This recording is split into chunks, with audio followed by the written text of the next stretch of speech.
My name is Harper Lin, and I am 24 years old. At 6:11 p.m., on graduation evening, at the University Graduate School commencement reception in Portland, Oregon, my older brother laughed beside the brass donor wall and told 3 relatives I was dead. The wall was cold against my shoulder. The room smelled like coffee, rain-wet wool coats, and lemon frosting from sheet cake, cut into 96 pale squares near the back table. Applause from the auditorium still buzzed in my ears, that thin, metallic echo that stays after 490 people have clapped in the same room and then started talking all at once. Mason held a plastic champagne flute by the rim and tapped his phone against his palm, the way he always did when the lie had already left his mouth, but he was waiting to see whether anyone would challenge it. My mother stood beside him, with her ivory blouse perfectly smooth. My father looked at the floor. Someone had asked why the university still had a place card for me at the family table. Mason smiled at it first. Then he smiled at me. Honestly, she's dead on paper. Saving an empty seat is the most accurate thing this university has done all day. 3 people laughed because they thought he was joking. 1 person stopped chewing. I pressed my thumb against the corner of my diploma folder and waited until my breathing slowed to 4 even counts. He had filed a false death record affidavit to remove me from the family bakery succession paperwork, clearing the way to use the $1 3M building as collateral for his failing food truck expansion. He thought a county form could bury me, but Grandma Lin had left the proof under a drawer he never learned how to open. Welcome back to the channel, where quiet women remember what everyone else tried to erase. If you're new here and you like stories about dignity, patience, and justice that arrives with paperwork, subscribe and settle in. Drop your city and what time it is below. I love knowing where you're listening from. Now, let me take you back to Lin Family Bakery, long before my brother learned how to forge a grown-up lie. The first thing I learned how to count was not money. It was silence. I was 8 years old on a Saturday morning at Lin Family Bakery on Southeast Division Street, and the clock above the back office door said 5:40 a.m. The bakery smelled like warm almond paste and yeast, with a thin line of bleach underneath from the floor my father had mopped at 4:15. Rain ticked against the metal awning outside, soft and steady, and my fingers were sticky from the honey bun Grandma Lin had cut in half for me with the serrated knife she used for day-old loaves. Grandma stood behind the register and showed me the red cash drawer. It was not pretty. The paint had worn off at the corners, and one side had a shallow dent from the year a delivery boy dropped it on the loading step. The metal felt cool, even though the room was warm from the ovens. It stuck unless you lifted from the left side before pulling. Mason always yanked it straight out, and when it jammed, he called it broken. Grandma rested 2 fingers on the top of the drawer and told me in her slow bakery voice that stuck did not always mean broken. Sometimes stuck meant impatient hands. She let me count the opening cash before school. There were $142 in 5s, 1s, quarters, and dimes. I remember the exact amount because I wrote it on a small white card with a blue pencil, and because I counted it 3 times before she nodded. The quarters smelled faintly of metal and flour dust. The 1s were soft at the edges from hundreds of hands. Grandma showed me how to stack the bills facing the same direction, how to separate coins into paper sleeves, how to note what was there before anyone could say something had gone missing. At 7:06, Mason walked in wearing yesterday's sweatshirt and the kind of sleepy confidence that made adults forgive him before he spoke. He was 15 then. He had been allowed to sleep through the morning rush because he had a business club meeting later, and my mother said he needed a clear head.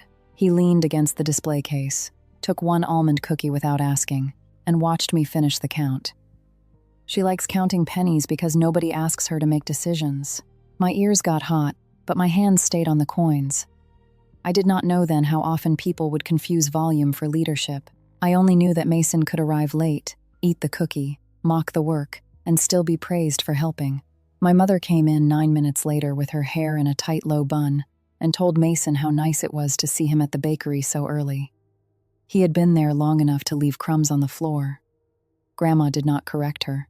She slid the white card back toward me and asked me to count again. So I did. That was the first place I understood that numbers could stay still when people did not. Words bent around Mason. Receipts did not. Coins did not. Opening counts did not flatter the oldest son. because he smiled. At 8, I could not have named what was happening in my family. I only noticed the pattern. I was useful when I was accurate, but inconvenient when accuracy interrupted the story everyone preferred. Mason was the future. I was the girl who counted the drawer. At 14, I learned the same lesson over scallion pancakes. It was a family dinner at Jade Harbor Restaurant after Mason won a high school business club award for a presentation about entrepreneurial leadership. There were 11 people at the table, one lazy Susan squeaking under plates of steamed fish, pea shoots, and scallion pancakes shiny with oil. The receipt curled from steam near my teacup, and I could smell jasmine tea, soy sauce, and the sharp sweetness of the orange slices they brought at the end. Mason took the bill because that was part of the performance. My mother smiled at him as if he had signed a treaty. He added the tip wrong. Then he split the total unevenly in a way that made Aunt Ruth pay for 2 dishes she had not ordered and 1 bottle of plum wine she had not touched. I looked at the numbers for 14 seconds, then took the pen and corrected the split on the back of the receipt. I was quiet about it. I did not announce anything. Mason saw anyway. Relax, spreadsheet kid. It's dinner, not a federal audit. Everyone laughed except Aunt Ruth and Grandma. My mother leaned toward me and murmured that I should not embarrass my brother on his night. I remember the texture of the paper under my hand. Thin, warm, damp from the table.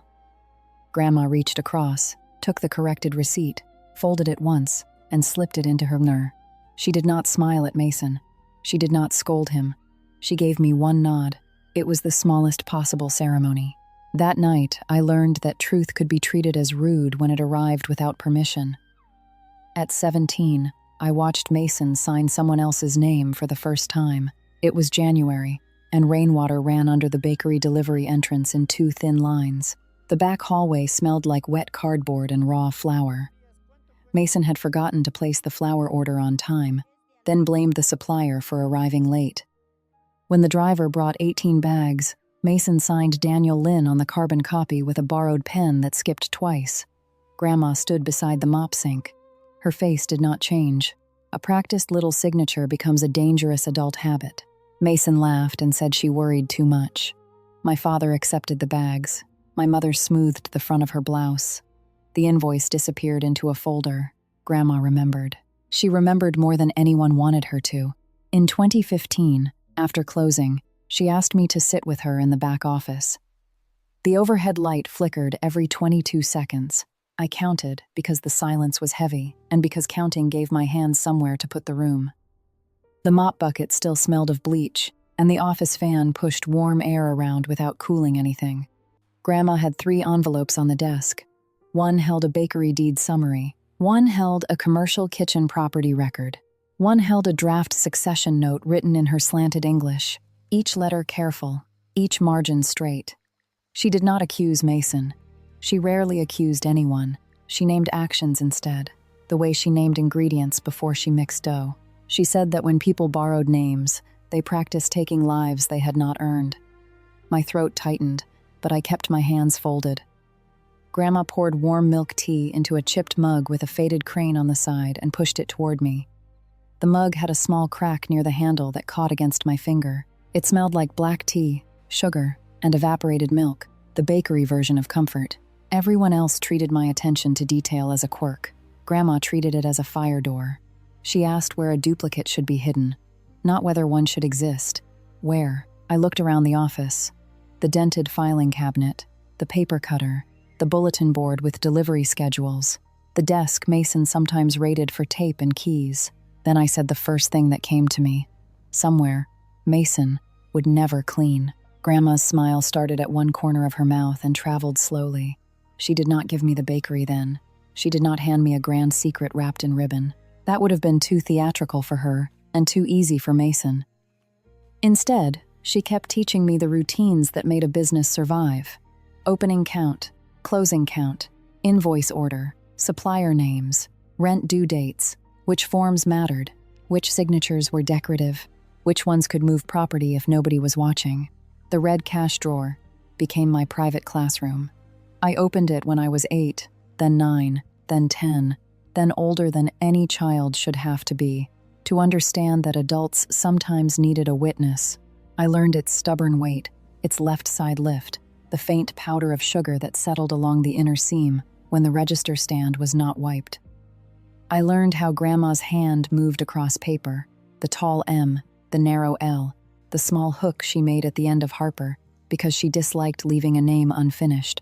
One evening, when I was 18 and leaving for my first year at college, she let me balance the drawer one more time. The bakery was closed. The chairs were upside down on the tables, and the ovens clicked as they cooled. She stood beside me, smelling faintly of almond paste and tiger balm, and watched me slide the coin rolls into place. Then, she put her hand over mine, on the metal edge. Money tells you what happened. Paper tells you who wanted it hidden. She said it like a recipe. I carried that sentence into every classroom that tried to make fraud sound more complicated than it was.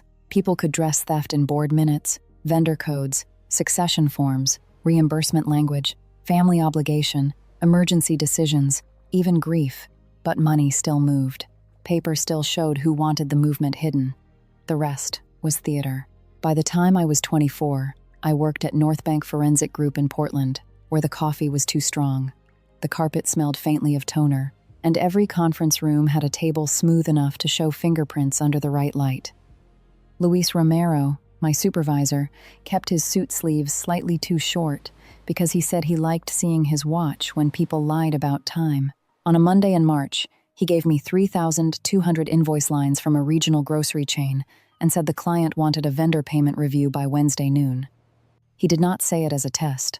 Luis did not waste drama on work. He placed the folder on my desk, tapped the top page twice, and told me to show him what repeated. The office hummed around me. Printer clicks, keyboard taps, rain against the 10th floor windows, someone's lunch reheating with too much garlic. I took the invoice file, sorted by vendor ID, then by payment date, then by approval threshold. I found 14 duplicate payments hidden across 6 months. One false vendor with a mailing address that matched a warehouse nobody used, and a recurring $9,800 monthly charge that sat just below the $10,000 approval limit, like a man crouching below a window. I did not celebrate. I printed the ledger, highlighted the pattern, pulled source invoices, matched the bank entries, and put everything in order. Entry, exception, source, confirmation. When Luis came back at 4:18, I had 23 pages aligned in a binder clip with a single sticky note on top. He read for 5 minutes. He looked at the false vendor address. He looked at the approval thresholds. Then he nodded once. That was all. I liked him for that. Competence did not need confetti. It needed a clean trail. The strange part was that I could see fraud in a grocery chain faster than I could admit the shape of it in my own family. That is not because family makes people blind. It makes people trained. I had been trained for years to let Mason's jokes pass, to let Elaine's silence settle over the table, to let Daniel look tired instead of responsible, to let my own accuracy become useful only when no one important felt exposed. Grandma Lin died in 2022 at age 82. The bakery smelled different after that. Less milk tea, more old coffee, more fryer oil drifting in from Mason's food truck when he parked it too close to the alley. People sent flowers for 9 days, then stopped mentioning her except when they wanted to borrow her name for decisions she would not have made. Mason became louder. Elaine became smoother. Daniel became quieter. I became better at work. Those things happened at the same time. In the spring of my graduation year, my mother told me Mason was trying to modernize the family business. She said modernize the way some people say disinfect, as if everything old carried disease. The food truck was supposed to be the next chapter.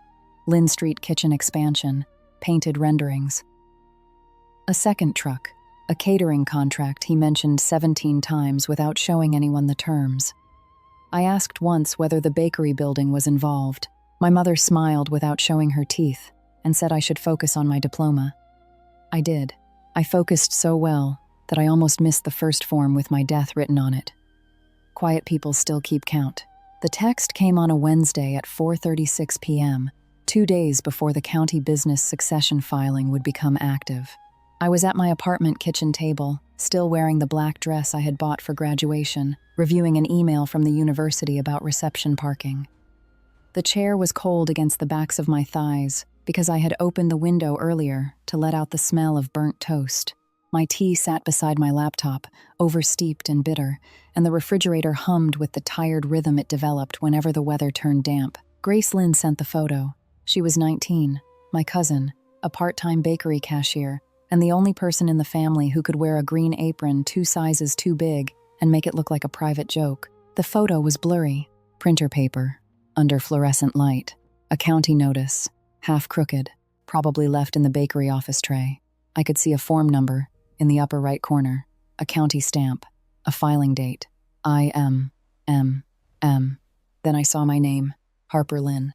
Then the word beside it, deceased. I placed my phone face down on the table. Then I turned it over again. I read the word 4 times. My first thought was not that my brother had tried to erase me. My first thought was that the form number looked wrong for a standard property transfer notice. That is what work had done to me. My mind went to format before injury, stamp before wound, sequence before outrage. The bus below my apartment sighed at the curb and released its brakes with a wet metallic breath. Rain ticked against the window in uneven taps. The tea had gone bitter because the bag had stayed in too long, and when I finally lifted the cup, the paper tag stuck to the table in a brown oval. My thumb pressed the corner of the phone screen as if it were paper. I did not cry. Crying would have made the room too full, and I needed space for documents. Grace had added 1 sentence under the photo. Mason left this on the office printer and told Auntie Elaine not to worry because it clears Friday. I looked at the timestamp on her message. 4:36. I looked at the filing date. I looked at the words business succession. I looked again at deceased.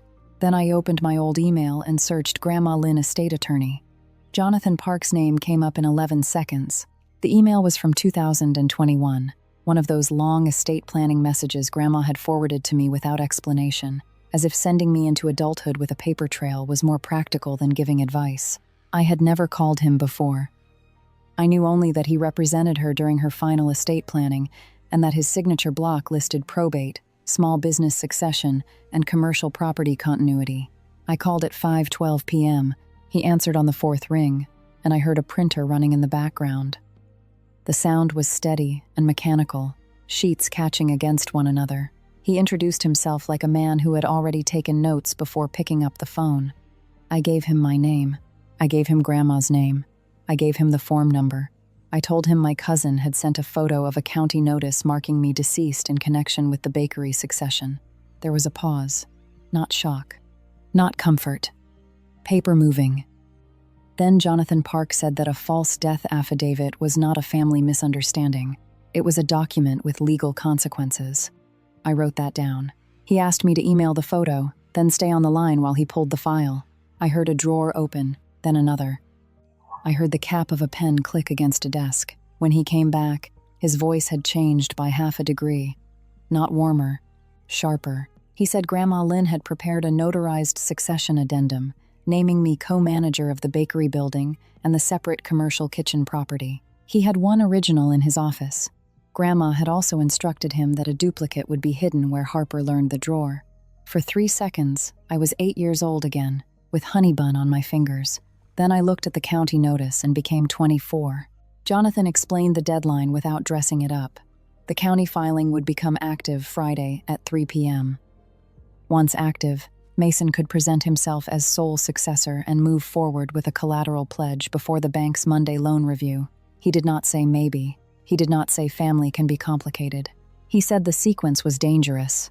I asked whether Mason could really use a false affidavit to remove me from the paperwork. Jonathan uncapped what I imagined was a blue pen.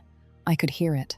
He said he had seen cleaner fraud and clumsier fraud, but motive did not need elegance. If a county record had been submitted with a death affidavit and nobody objected before activation, a lender looking at the succession packet might treat Mason's authority as uncontested, long enough for harm to travel. Harm to travel. I wrote that down too. The next morning, Thursday, Mason posted a photo from his food truck. He stood in front of the truck with 2 investors beside a painted rendering of Lynn Street kitchen expansion. The rendering made the future look cleaner than any of his books had ever been. White counters, red logo, a second truck angled under string lights. Mason wore an expensive canvas jacket even though the collar still smelled, I knew, of fryer oil that never quite left his clothes. Around his neck, on a silver chain, hung Grandma Lin's old bakery key. That key had opened the back door for 34 years. He wore it like jewelry. The caption thanked family who believed in leadership. My mother commented 6 minutes later, "So proud of the son who carried us forward." I took screenshots. Full screen. Timestamp visible. Comments visible. Key visible. Then Grace called me from the bakery stockroom and whispered that Mason had told Evan Lin the building paperwork would clear by Friday. Evan was Mason's younger business partner and food truck operations manager, 29, with a flour-burned scar on his right wrist from the summer the fryer basket slipped. I had always liked Evan. He worked more than he talked. He had no family power, which made him useful to Mason and vulnerable to him. Grace said Mason was laughing when he said I would be too busy framing my diploma to notice grown-up business. I asked Grace whether she was safe. She said yes, but the stockroom smelled like onions and old oil and she wanted to throw up. I told her to send me nothing else from the bakery unless she could do it without being seen. Then I called Luis. Luis did not ask why I had not told him sooner. That was one of the reasons I trusted him. He stayed after work with me in the North Bank conference room, the one with the window that faced the west side of downtown, and the table that always smelled faintly of dry erase marker, no matter how often facilities cleaned it. His sleeves were too short as usual. He placed a legal pad in front of him and asked for the timeline. Not the feelings. The timeline. I gave him the Saturday bakery history because he needed motive. I gave him Grandma's 2021 addendum because he needed authority. I gave him Mason's expansion plan because he needed benefit. I gave him the county notice because he needed action. I gave him Grace's text because he needed discovery. I gave him the Friday 3 p.m. deadline because he needed risk. He wrote down 17 entries. Then he turned the pad toward me and asked what was missing. I looked at the list. The room was quiet except for the vent and a siren 8 floors below. The affidavit itself, I said. Luis nodded.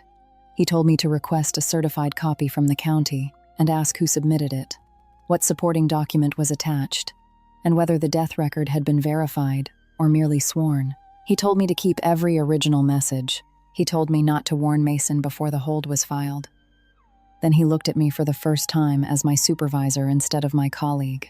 He said, "You already know how to do this. Treat him like any other false vendor." The sentence landed cleanly. Not because Mason was a vendor, because the method was the same. Follow the money. Preserve the record. Do not argue with the person benefiting from the false entry while the false entry is still moving. At 2:08 p.m. Thursday, I called the county business records office and asked for Nora Whitcomb by name because Jonathan had given it to me.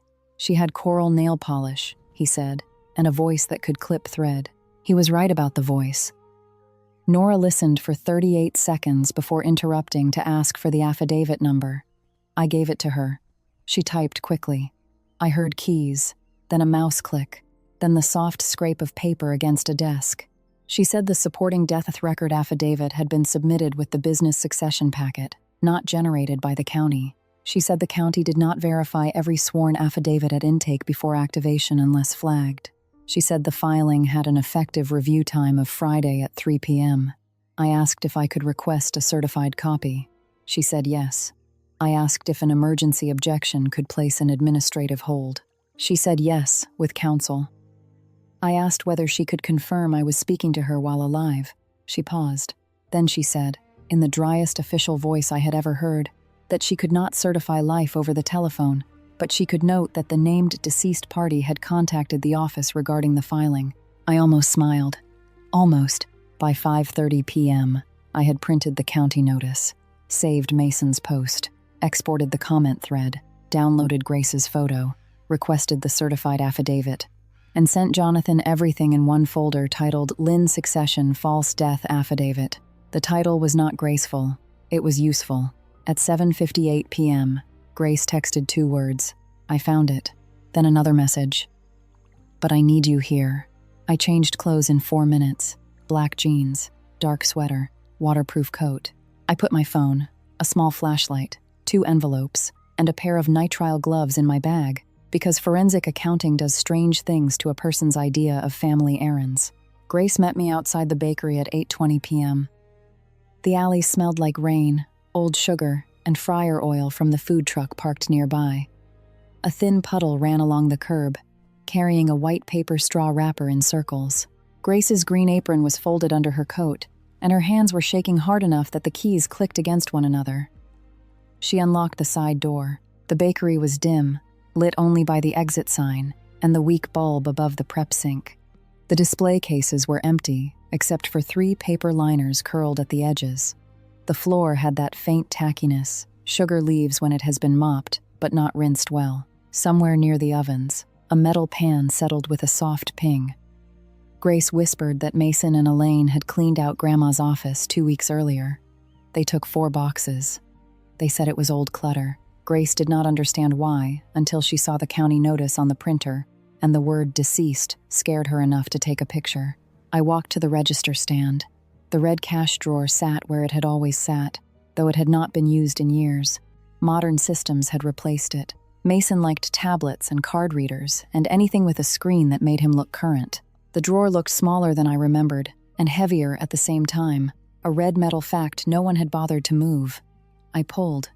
It stuck. For a second, I was 8 again, honey on my fingers, Grandma's hand resting above mine, her voice telling me that stuck did not mean broken. I lifted from the left side. Then I pulled. The drawer slid free with a low scrape. The metal was cold, dusty, and heavier than memory had allowed. A gray line of old sugar clung to the back seam. Grace held the flashlight, and the beam trembled across the underside. There, taped flat to the metal, was a yellowed envelope. The label was written in Grandma Lin's hand. For Harper, if Mason gets official. I did not open it there. That mattered. I photographed it first. Top, bottom, tape position, label, drawer, register stand. Wide shot with Grace's hand holding the flashlight but not touching the envelope. Then I called Jonathan. He answered on the second ring. I told him I had found the duplicate. He asked whether it had been removed yet. I said no. He told me to photograph the placement from 3 distances, put on gloves, remove the envelope carefully, place it in a clean folder, and bring it to his office at 8 a.m. Another one. He said not to bring it to my apartment if I could avoid it. Grace asked what that meant. I told her it meant Grandma had expected Mason to become official. She looked at the envelope, then at me. Her face had gone pale under the greenish light. She said she was sorry she had not known sooner. I told her she had known in time. That was different. If this story is hitting close to home, comment receipts below. For every person who has ever had to stay quiet long enough to protect themselves, this next part is for you. Now back to the story. Friday morning began at 7:10 a.m. in a room that smelled like starch from my pressed gown and coffee I had not touched. My black robe hung on the closet door. Rain tapped against the window in uneven bursts, then stopped, then started again, with the indecision Portland weather had perfected. My diploma frame leaned against the wall in its thin cardboard sleeve, and for 41 seconds I looked at it and wondered whether attending the reception was foolish. Mason would be there. Elaine would be there. Daniel would probably look at the floor. There was a version of the day where I stayed home, let Jonathan file everything quietly, and let the county clock handle what my family had refused to name. It tempted me more than I wanted to admit, not because I was afraid of Mason's voice. I had heard that voice for 24 years. I was tired of rooms that made me prove I belonged in them. I stood beside the closet with one sleeve of the robe in my hand and counted the rain taps until I reached 16. Then I remembered the county form. Not whispered, not implied, filed, deceased. I put on the robe. At 8 a.m., I was in Jonathan Park's office, sitting across from a man in wire-rimmed glasses on a black cord who uncapped a blue pen before delivering every bad sentence. His office smelled like paper, coffee, and the faint leather of old chairs polished too often. The walls were lined with business certificates and estate files, not decorative law books. I appreciated that. He opened Grandma's original addendum first, dated the 14th of October, 2021. Notarized. May Lin signature. Harper Lin, named co-manager of Lin Family Bakery Building and the separate commercial kitchen property. Mason Lin named operations participant only under dual signature property controls. Jonathan slid the document toward me, but did not let go until I had looked at the notary seal. Then he opened the yellowed envelope from the drawer. Inside was a duplicate addendum, a photocopy of the deed summary, a handwritten note identifying the location of the duplicate, and a small label that had been taped to the underside of the drawer before the envelope went on. The label was separate, perhaps because Grandma had wanted the handwriting visible if the envelope was challenged. I knew the M before I read the words. Mei Lin made her M like a gate. Jonathan said Aunt Ruth would know the handwriting too. I asked whether we needed her. He said he had already called her. Of course he had. At 9:22 a.m., Nora Whitcomb confirmed by phone that the certified death record affidavit copy would be available before noon. At 10:14, Jonathan sent the emergency objection draft to me for review. At 11:03, Luis arrived at Jonathan's office with the printed chronology and supporting screenshots. At 11:27, Aunt Ruth came in wearing a raincoat that smelled like peppermint and wool, carrying 6 candies in her pocket and grief folded into her mouth. She looked at Grandma's handwriting and did not touch it. That was how I knew she understood evidence. She said the M was May's. The label was May's. The stubbornness was May's.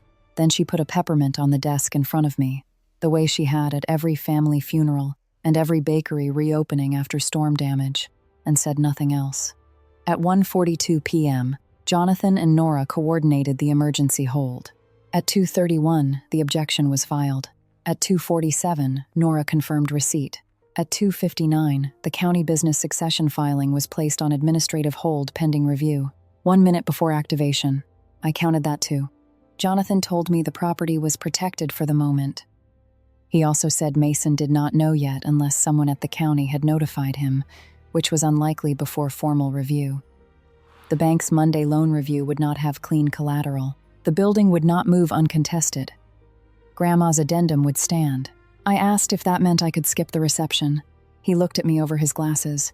He said the public family lie might still need to be answered if Mason repeated it, not because I owed anyone performance, because a false statement made in front of administrators, relatives, investors, and witnesses could become part of the record in a way private restraint could not. Dr. Margaret Caldwell would be there. Luis would be there because North Bank had sponsored part of the graduate program's scholarship reception. Aunt Ruth said she was coming even if she had to sit beside the dessert table and glare. Grace texted that Mason was already bragging to Evan about Monday. My mother texted at 3:18. Please be pleasant tonight. This is important for your brother too. I stared at the message for 9 seconds. Then I put my phone face down. By the time Harper walks into the commencement reception, the county clock is already moving. Jonathan Park is on his way, and Mason still believes the dead do not answer back. The University Alumni Hall had been built to make donors feel permanent. Brass names climbed the wall in neat columns. The polished floor caught the point of my heels and reflected the overhead lights in long yellow lines. Near the back table, 2 silver coffee urns released the burnt smell of coffee that had been sitting too long. Lemon frosting coated the air with a sweetness that did not belong beside wet wool. But Portland had rained all afternoon, and every family member who entered brought the weather in on their coat. A string quartet played near the entrance, too softly to cover the clatter of plates.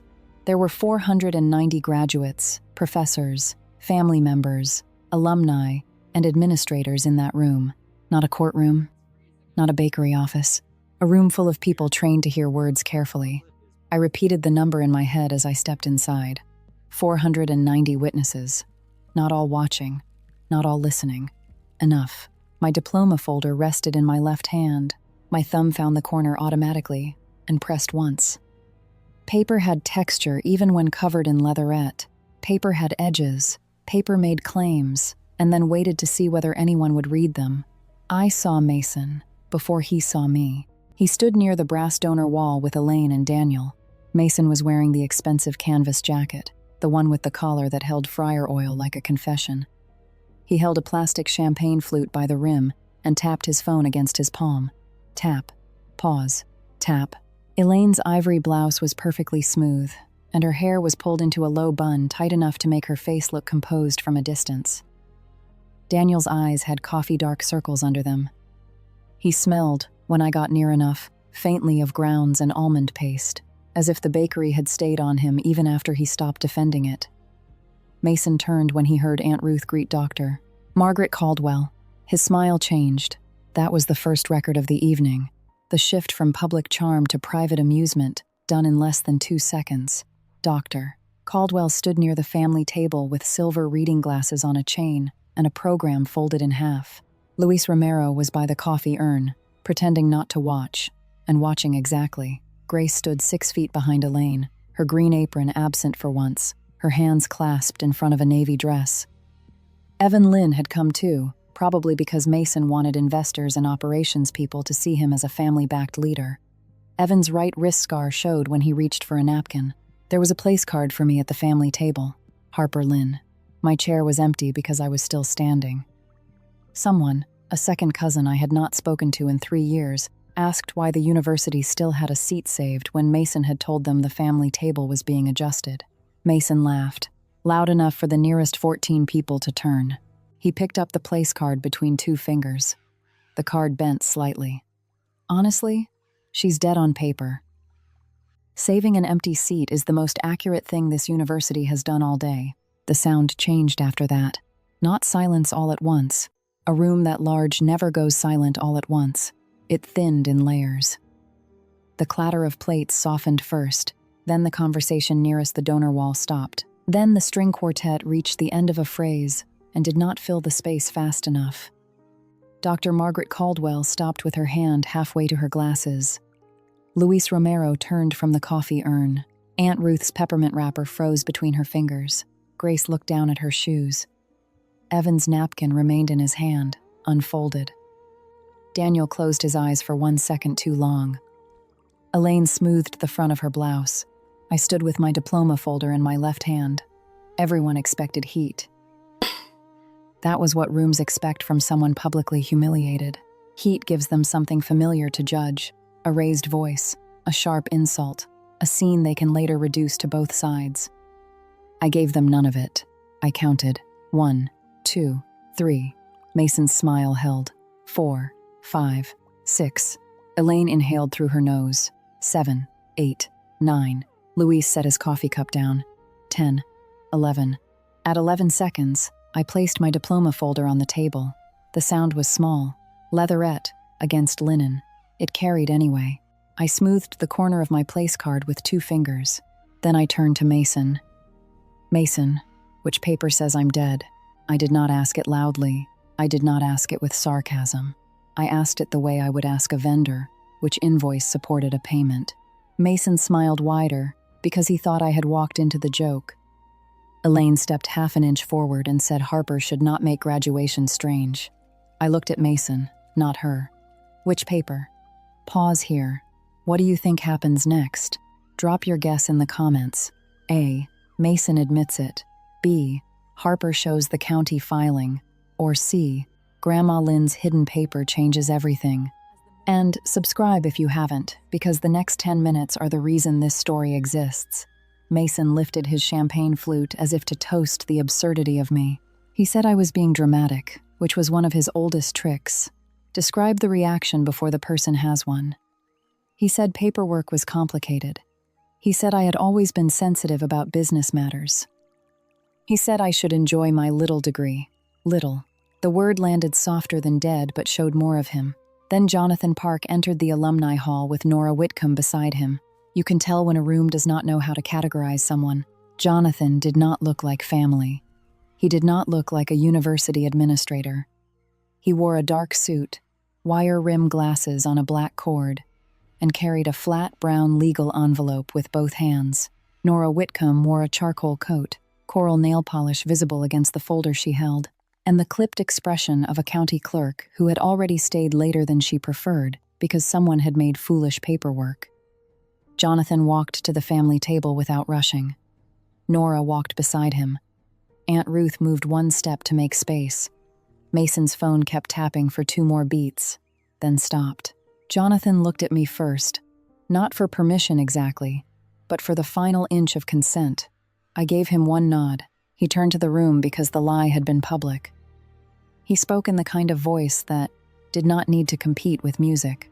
For clarity, Miss Harper Lin is alive, present, and named in May Lin's notarized succession addendum dated the 14th of October 2021. The county filing submitted this week contains a false death record affidavit. No one moved. Then Nora added, the business succession filing has been placed on administrative hold pending review. There are moments when a loud person realizes the room has stopped belonging to him. It does not always look like defeat at first. Sometimes it looks like a delay in the face. Mason's mouth opened, but only one corner moved. The color drained unevenly from his skin, first around his lips, then down his neck in pale patches. His champagne flute bent slightly in his hand because he was holding it too hard. His phone was still in the other hand, pressed flat against his palm, useless without a lie to carry. Elaine whispered his name. Not mine. His. Dr. Margaret Caldwell removed her glasses. She held them by the chain for half a second, then placed them against her program with care. In front of 2 administrators and 3 faculty members, she said Mason had made the dead-on-paper statement clearly and publicly, and that the university had preserved Harper Lin's attendance, graduation, and reception records because Harper Lin was, in fact, a graduating student present that evening. Luis stepped forward next. He did not speak first. He placed my printed chronology beside Jonathan's legal envelope, aligning the pages without being asked. The small gesture was almost tender.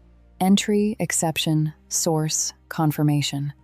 He looked at Mason and said the timeline was professionally sound. Aunt Ruth came after that. She touched the edge of the envelope label with one finger, not the ink, and said, "That is May's handwriting." She made her M like a gate. Her voice broke on May, but not on handwriting. Nora Whitcomb opened her folder and confirmed the affidavit number. She confirmed the Friday 3 p.m. deadline. She confirmed the hold. She confirmed that the affidavit was submitted with Mason Lin's filing packet and was not generated independently by the county. Each sentence removed another plank from under him. Mason tried the first defense at 6:19 p.m. He said it was a clerical mistake. Jonathan said the affidavit was attached as a sworn supporting document to a business succession filing. Mason tried the second defense at 6:20. He said I had misunderstood. Nora said the named party marked deceased was Harper Lin, and that Harper Lin was standing 4 feet from the table. Mason tried the third defense 30 seconds later. He said Grandma had old-fashioned paperwork, and he was only trying to keep the bakery alive. Jonathan opened the legal envelope and produced the original addendum naming me co-manager of the bakery building and the separate commercial kitchen property. He placed the duplicate envelope photograph beside it, the underside of the red cash drawer visible in the image. Tape marks clear, Grandma's label legible. He explained that May Lin had instructed him to retain one original and had identified a duplicate hidden where Harper learned the drawer. The drawer returned to the room without being there. Cold metal, left side lift. Grandma's handwriting under the place Mason never cleaned. Luis pointed to the timestamp sequence. Investor meeting, false affidavit, succession filing, collateral appointment, bank review. He did not call Mason a thief. He did not have to. The sequence did the work. Evan looked at Mason then. Not angry yet. Worse. Calculating. Evan was an operations manager. He knew what collateral meant. He knew what bank review meant. He knew what it meant for a business to be built on a document that could collapse in front of 490 witnesses while investors still had the rendering in their inboxes. Elaine stepped in because silence had stopped protecting her son. She said this was family business, not something for a graduation reception. Grace lifted her head. She did not speak loudly. She did not speak much at all. She said, Mason made it public when he called Harper dead in public. Elaine looked at her as if the child had overturned a table, but Grace did not look down this time. Daniel finally moved. He put one hand on the back of a chair and stared at the place card with my name on it. His fingers were rough from years of bakery work, nails clean but ridged, knuckles dry. He did not defend me. Not yet, but he stopped looking at the floor. That was not enough. It was still a record.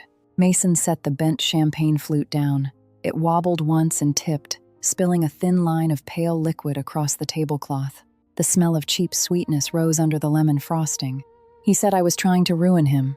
There it was. Not I did not do it. Not I am sorry. I was trying to ruin him. I thought about the 8-year-old version of me counting $142 while he ate the cookie. I thought about the 4-year-old version of me correcting the receipt under steam, and being told truth was embarrassment. I thought about 1-7-year-old Mason signing Daniel's name while Grandma watched a small habit become a larger danger. I thought about Grandma in the back office. Warm milk tea, bleach, flickering light, 3 envelopes. I looked at my brother. My voice stayed even. I could ask them to freeze every account tied to the truck today. His eyes sharpened. For 1 second, he looked relieved, because threats were familiar ground. If I threatened him, he could become the victim faster. He could tell the story later as an overreaction. Harper got emotional. Harper attacked the business. Harper never understood leadership, so I continued before he could use the shape. But Evan did not file that affidavit. The workers did not file that affidavit. The building should be protected without burning down every person near it. Evan's hand closed around the napkin. Aunt Ruth exhaled. Luis looked down at the chronology, and I could tell he understood the distinction. Harm had traveled far enough. It did not need to become a flood to prove water existed. Mason did not understand yet.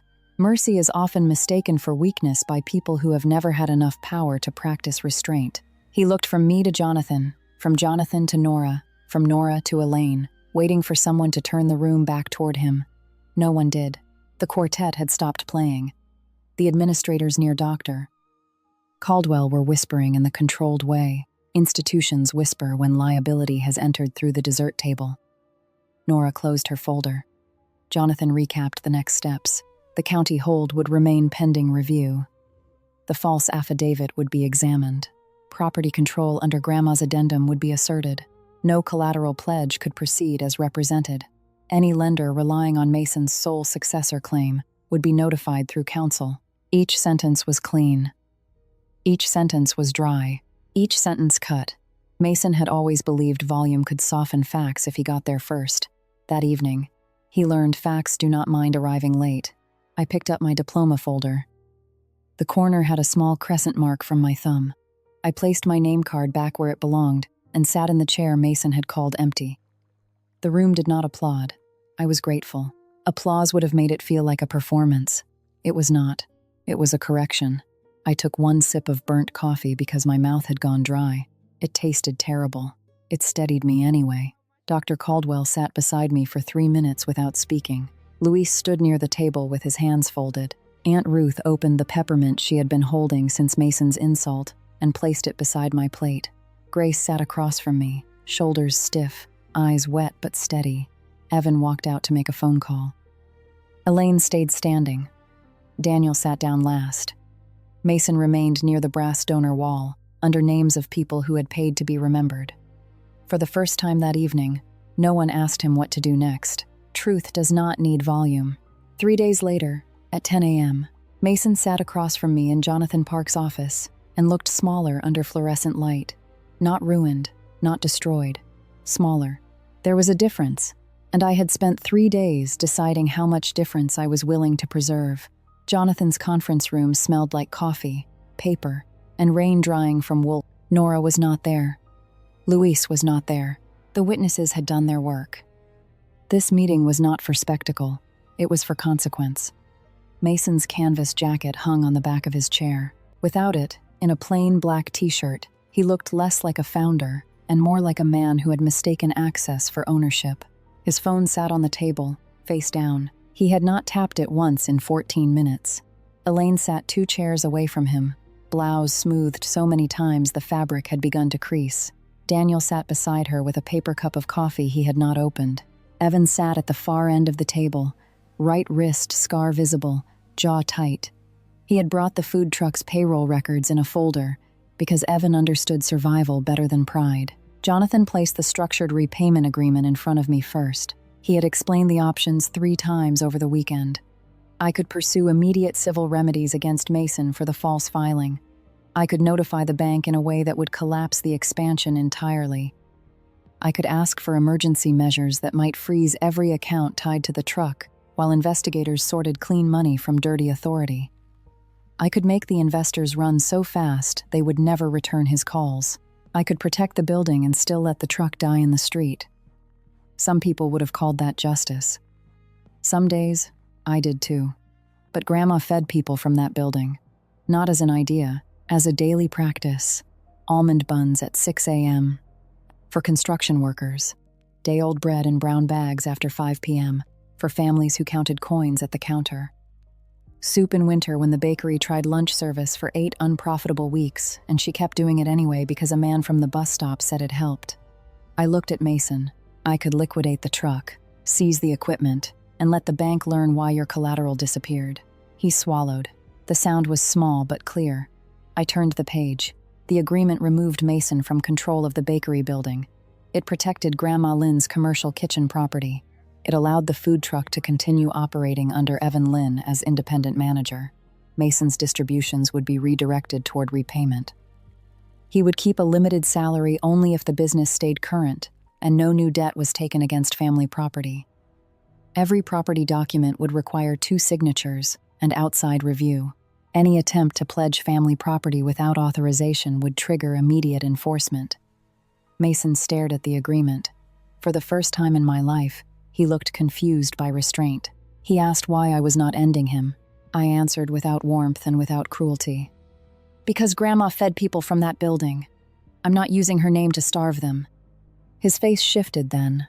Not gratitude. That would have been too neat and not honest. Confusion first. Then a partial recognition he did not know how to carry. He looked toward Elaine, but Elaine had no sentence ready.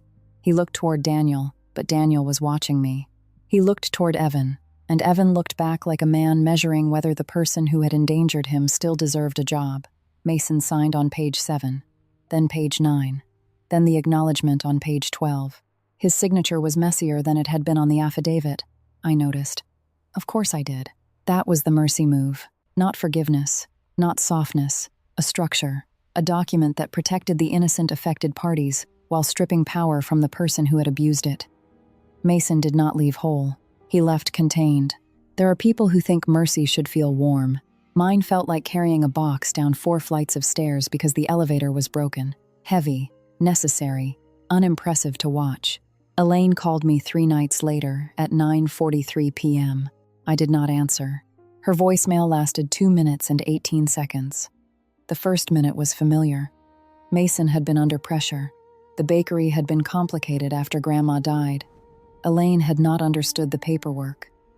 She had only wanted both her children to be successful, though even in the message both sounded like one. Then, her voice changed. It became quieter. She said she should have asked Mason 1 more question and me 1 less accusation. I played that sentence twice, not because it fixed anything, because it was the first true sentence she had offered me without smoothing it flat first. I waited 2 days before responding. On Thursday morning at 8:06, I sent a short email. I heard your message. I am not ready for dinner. I will meet you for coffee next month if Daniel comes too. She replied 4 hours later, with only 3 words. We will come. The coffee meeting happened 5 weeks after the graduation reception, at a cafe 11 blocks from the bakery, because Lin Family Bakery was still closed for restructuring. The cafe smelled like espresso and wet concrete. Daniel arrived carrying a paper bag with 2 almond buns from a bakery across town. He did not know where to put his hands after he set the bag down. I noticed the paper had gone translucent with butter in 3 places. Elaine wore a blue sweater instead of ivory. Her hair was still in a bun, but looser. Daniel spoke first. He said he had heard too much and interrupted too little. The sentence was not enough to rebuild anything. It was enough to begin a record. I took half an almond bun. It was too sweet and not as good as Grandma's. None of us said that.